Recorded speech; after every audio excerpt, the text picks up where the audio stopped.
नमस्कार, मैं दीपक सिंह सरोची। खेला होवे का नारा गढ़ा तो पश्चिम बंगाल में गया था, लेकिन हो महाराष्ट्र में गया। पहली नजर में लग रहा है कि यह पूरा मामला शिवसेना का अंदरूनी है, जैसा कि एनसीपी प्रमुख शरद पवार ने भी मंगलवार को दावा किया था।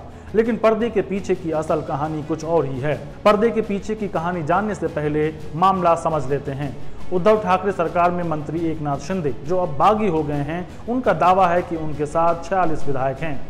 उनके साथ होने का मतलब है कि यह विधायक अब उद्धव ठाकरे के साथ नहीं हैं।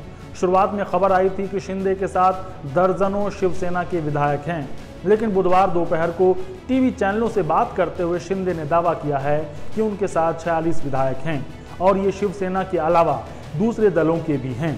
इससे पहले शिंदे कह रहे थे कि वे ये सब बीजेपी के बहकावे में नहीं, बल्कि शिवसेना के मूल स्वरूप को बचाने के लिए कर रहे हैं। आपकी जानकारी के लिए बता दूं कि शिवसेना में एकनाथ ही अकेले जमीनी स्तर के नेता हैं।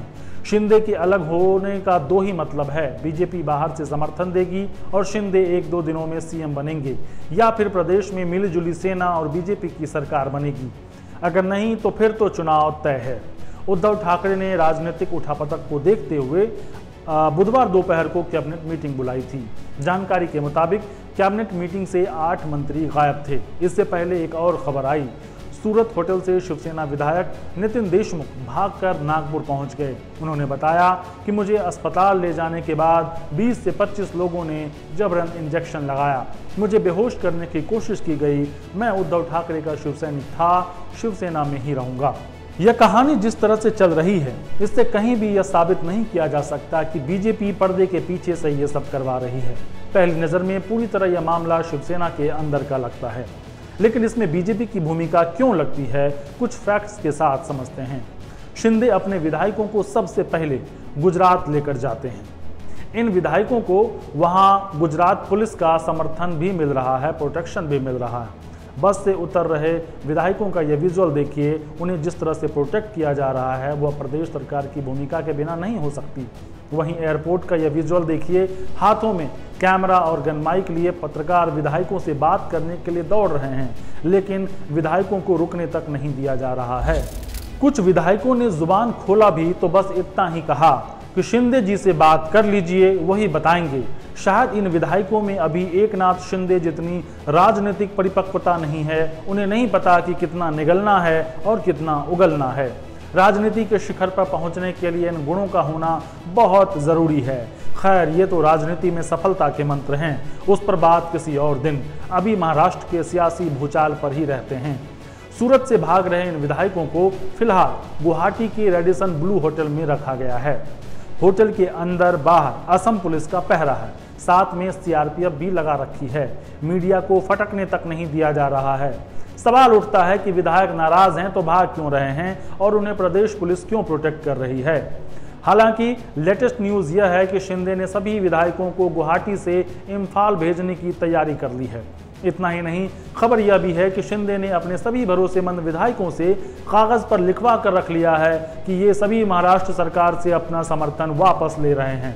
खैर, अब बीजेपी की रणनीति पर आते हैं। पिछले 2.5 साल के दौरान देवेंद्र फडणवीस उद्धव ठाकरे पर कभी भ्रष्टाचार के आरोप, तो कभी कोविड प्रबंधन के आरोप और कभी सांप्रदायिक ध्रुवीकरण के नाम पर लगातार हमला करते रहे हैं। 2019 का महाराष्ट्र चुनाव बीजेपी और शिवसेना साथ मिलकर लड़ी, लेकिन बाद में शिवसेना ने एनसीपी और कांग्रेस के साथ मिलकर सरकार बना ली। अब इस घटना की क्रोनोलॉजी समझते हैं। 2019 का महाराष्ट्र चुनाव बीजेपी और शिवसेना साथ मिलकर लड़ी, लेकिन बाद में शिवसेना ने एनसीपी और कांग्रेस के साथ मिलकर सरकार बना ली। देवेंद्र फडणवीस कई मौकों पर कह चुके हैं कि उनके साथ धोखा हुआ, सीएम तो उन्हें ही बनना था। हालांकि शिवसेना का कहना था कि बीजेपी दोनों पार्टियों के बराबर मंत्री बनाने और मुख्यमंत्री पद के 2.5 साल के बंटवारे से मुकर गई। बीजेपी ने कभी नहीं सोचा होगा कि हिंदुत्व के मुद्दे पर चलने वाली शिवसेना कांग्रेस के साथ गठबंधन कर लेगी। बीजेपी को शिवसेना के इस फैसले से इतनी निराशा हुई कि देवेंद्र फडणवीस ने शुरुआत में एनसीपी के अजीत पवार के एक गुट के साथ मिलकर सरकार बनाने की कोशिश की, लेकिन ये सरकार 2-2.5 दिन तक ही चल पाई। बीजेपी को दूसरी बार झटका लगा था। पार्टी के लिए स्थिति चोट खाने से ज्यादा सम्मान का हो गया था। लेकिन अब पार्टी ऐसी कोई गलती नहीं करना चाहती थी जिससे लोगों में यह मैसेज जाए कि बीजेपी सत्ता में बने रहने के लिए कुछ भी कर सकती है। बीजेपी ने दूसरी रणनीति के तहत सरकार की कमियों को लेकर प्रहार करना शुरू किया। फिर चाहे कोविड का मामला हो या गैस सिलेंडर का, या फिर रैलियों के जरिए सरकार को घेरना, असेंबली के बाहर और भीतर बीजेपी बेहद आक्रामक नजर आई। विश्लेषक मानते हैं कि इस दौरान ईडी, सीबीआई, इनकम टैक्स या नारकोटिक डिपार्टमेंट जैसी एजेंसियों का इस्तेमाल एनसीपी और शिवसेना के नेताओं के खिलाफ छापेमारी के तरीके से किया गया, जिससे शिवसेना के विधायकों में डर बैठ गया कि अगला नंबर कहीं उनका तो नहीं। विधायक प्रताप सरनाईक ने तो उद्धव ठाकरे को खत लिखकर ईडी, सीबीआई से बचाने और बीजेपी के साथ हाथ मिलाने की गुहार तक की थी। जाहिर है, दो मंत्री अनिल देशमुख और नवाब मलिक को ईडी की कार्रवाई के बाद जेल जाना भी पड़ा था। सूत्रों की माने तो ताजा घटनाक्रम की पूरी पटकथा सोमवार को हुए विधान परिषद चुनाव से 2 दिन पहले ही लिख ली गई थी। वहां चुनाव के दौरान बीजेपी के हंगामे ने इसे फिल्माने का मौका दे दिया, जब काउंटिंग के दौरान बीजेपी की ओर से क्रॉस वोटिंग का संदेश जताते हुए कुछ देर के लिए हंगामा किया गया। इस दौरान महाविकास अघाड़ी के नेताओं का ध्यान बीजेपी पर रहा और इसी बीच शिंदे और उनके समर्थित विधायक सूरत के लिए निकल लिए। एकनाथ शिंदे और पूर्व सीएम देवेंद्र फडणवीस के बीच पहले से भी बेहद अच्छे संबंध रहे हैं। फडणवीस सरकार के दौरान शिंदे के पास पीडब्ल्यूडी मंत्रालय था। शिंदे को बीजेपी और शिवसेना के बीच एक अहम कड़ी भी माना जाता रहा है। समृद्धि एक्सप्रेसवे प्रोजेक्ट के दौरान दोनों की राजनीतिक दोस्ती और मजबूत हुई। मौजूदा बगावत को उसी दोस्ती का नतीजा माना जा रहा है। मैं अपने गेस्ट से बात करूं उससे पहले महाराष्ट्र के पूर्व मुख्यमंत्री देवेंद्र फडणवीस का एक पुराना बयान सुन लीजिए, जो काफी वायरल हो रहा है। इसमें वो कह रहे हैं कि मैं समुंदर हूं, लौट कर वापस आऊंगा। मेरा पानी उतरता देख मेरे किनारे पर घर मत बसा लेना, मैं समंदर हूं, लौट कर वापस आऊंगा। हमारे साथ बातचीत के लिए डॉक्टर वागीश सारस्वत हैं, जो वर्तमान में महाराष्ट्र नवनिर्माण सेना के महासचिव हैं। हालांकि इससे पहले ये पत्रकार रहे हैं और शिवसेना को बहुत करीब से इन्होंने कवर किया है, जानते हैं। इसलिए ये सवाल आपसे काफी वाजिब बनता है। पहले तो नमस्कार सर, स्वागत है आपका एडिटर जी कार्यक्रम में। नमस्कार, बहुत बहुत धन्यवाद आपका। जी सर, आपसे जानना चाहूंगा कि जो अभी का राजनीतिक घटनाक्रम है, इसमें आपको क्या लगता है कि ये क्या हाल के दिनों में उद्धव ठाकरे के साथ कोई आपसी नाराजगी की मेन वजह है या कुछ और वजह है? जब कभी भी इस तरह की आग लगती है तो ये अचानक नहीं लगती है। कोई एक चिंगारी भीतर भीतर सुलग रही होती है और एक लंबे प्रोसेस के बाद इस तरह की घटनाएं घटती हैं। फिलहाल जो बगावत हुई है शिवसेना की, ये सबसे बड़ी बगावत कही जा सकती है। बगावत इससे पहले भी हुई है, कई बड़े नेता बार बार छोड़ करके गए हैं। सबसे पहले बाला साहब ठाकरे के जिंदा रहते हुए 1991 में छगन भुजबल अपने 17 विधायकों के साथ चले गए थे।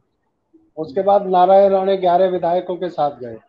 राज ठाकरे जब पार्टी छोड़ करके गए, उन्होंने जब अपनी पार्टी बनाने के लिए निकले, तो वो एक अकेले ऐसे नेता थे, उन्होंने कहा था कि मैं अपनी पार्टी का विभाजन नहीं कर रहा हूँ, मुझे एक भी विधायक या नगर सेवक नहीं चाहिए। लेकिन सब लोग ऐसे नहीं होते।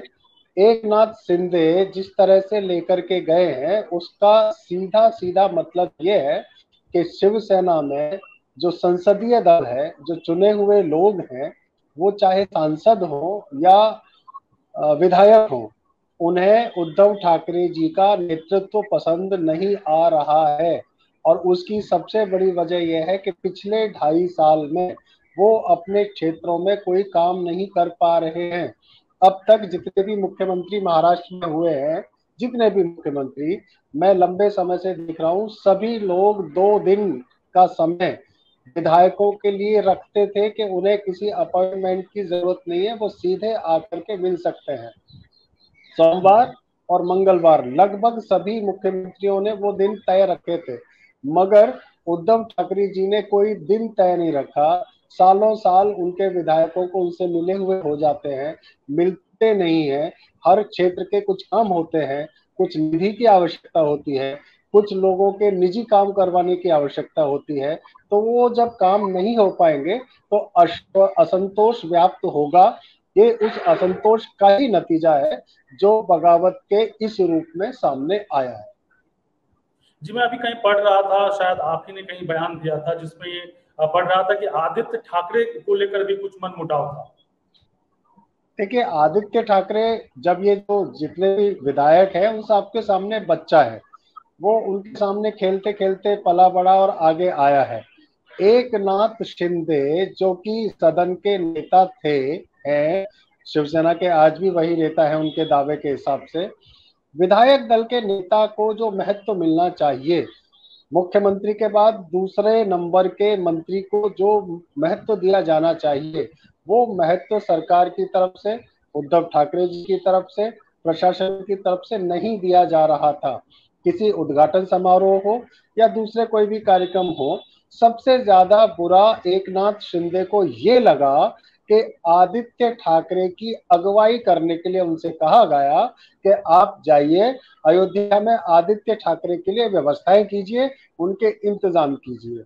जो ये घटनाक्रम हुआ है, उसके बाद से एकनाथ शिंदे जी को लगने लगा कि यहाँ अब अपना भविष्य सुरक्षित नहीं है, क्योंकि शिवसेना का नेतृत्व अब सिर्फ आदित्य ठाकरे को फोकस कर रहा है, किसी दूसरे विधायक को या शिव सैनिक को नहीं।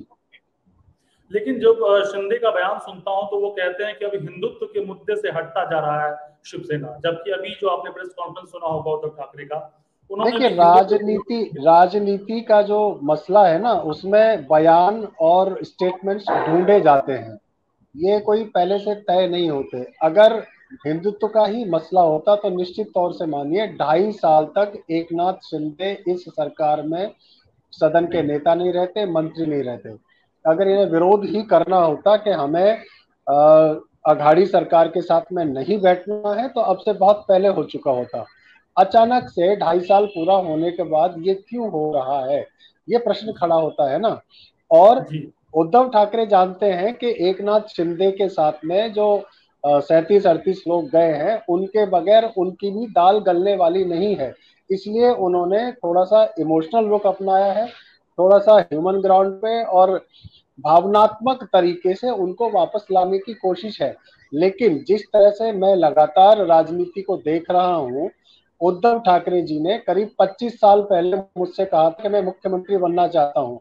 आज अगर उद्धव ठाकरे जी ये कह रहे हैं कि मेरा मुख्यमंत्री बनने में कोई दिलचस्पी नहीं है, मैं अचानक से शरद पवार जी के कहने से मुख्यमंत्री बना, तो ये बहुत गलत बयान है। मेरे सामने जो उनका स्टेटमेंट था वो रिकॉर्ड पे दर्ज है। उस वक्त में बहुत सारे पत्रकारों के बीच में मैं पहला व्यक्ति था जिसने पूछा था, उद्धव जी क्या आप मुख्यमंत्री बनना चाहते हैं? तो उन्होंने कहा कि ऐसा कौन व्यक्ति है जिसे पद मिलेगा वो नहीं लेना चाहेगा, लेकिन अगर बाला साहब चाहेंगे तभी मैं ये पद स्वीकार कर सकता हूँ। अब बाला साहब तो नहीं है, अब तो उनकी अपनी इच्छा थी, अपनी मर्जी थी, इसलिए उन्होंने अब ये पद स्वीकार कर लिया। तो इसमें ये कहना कि मैं कुर्सी से चिपक करके रहने वाला नहीं हूँ, बहुत गलत बात है, इसमें कोई सच्चाई नहीं है। जब उनको शिवसेना का कार्यकारी अध्यक्ष बनाया गया था, तब भी उन्होंने ही हथकंडे अपना करके ये तय किया था कि उनका नाम प्रस्तावित किया जाए। तो वो पद के लालची नहीं है, इसको नहीं कहा जा सकता, वो सत्ता के लालची नहीं है, इस बात को भी स्वीकार नहीं किया जा सकता। ये सब जानते हैं कि उद्धव जी किस तरह के हैं। ये मैं जानता हूं कि उद्धव जी जिद्दी हैं, वो जो ठान लेते हैं उसको कर गुजरते हैं। अब वो इस संकट के समय में किस तरह से इसका मुकाबला करेंगे मुझे इसका अंदाजा नहीं है, लेकिन मैं इससे इनकार नहीं कर सकता कि हो सकता है एक आध दिन में उद्धव जी कोई रास्ता निकाल भी लें। हालांकि राह बड़ी कठिन है, बहुत मुश्किल है इस रास्ते पर एकनाथ शिंदे को वापस लेकर के आना, लेकिन जो उद्धव ठाकरे जी की आदत है उसके लिए इसे असंभव भी नहीं कहा जा सकता।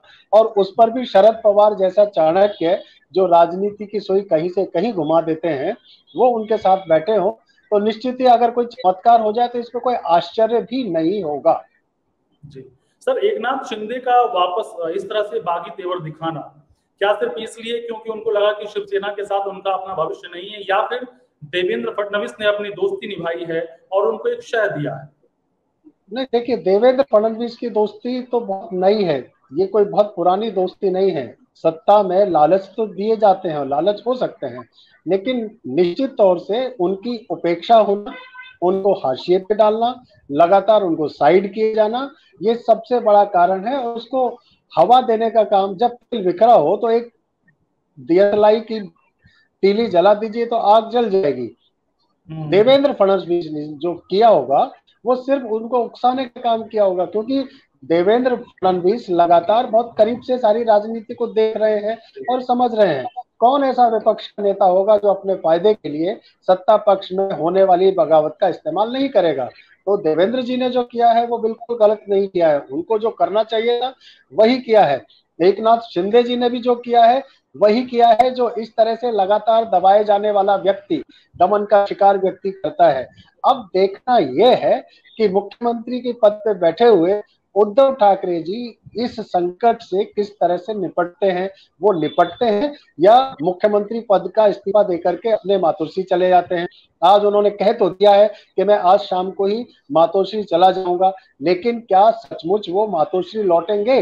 अगर वो आज मातोश्री लौट जाते हैं तो निश्चित जानिए कि उनके मन में कुछ इस तरह की चीजें चल रही हैं कि फिर से कुछ नया संगठन में कार्रवाई की जाए। हो सकता है वो सरकार को बर्खास्त करने के फैसले पर भी पहुंच जाए। सरकार को बर्खास्त करेंगे तब भी उन्हें मातोश्री जाना है, सरकार का मुख्यमंत्री पद से इस्तीफा देंगे तो भी उन्हें मातोश्री जाना है। तो मातोश्री जाने के कई सारे संकेत हैं।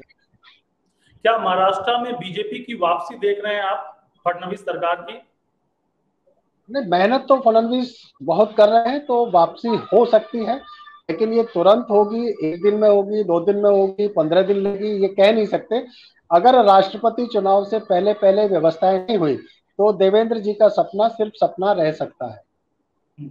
चलिए, बातचीत के लिए बहुत शुक्रिया सर, आपने समय दिया।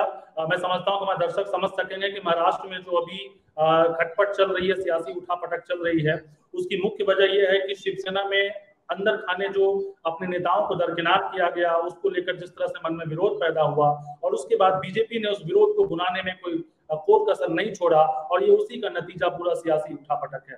धन्यवाद सर, नमस्कार। बहुत बहुत शुक्रिया, बहुत बहुत शुक्रिया।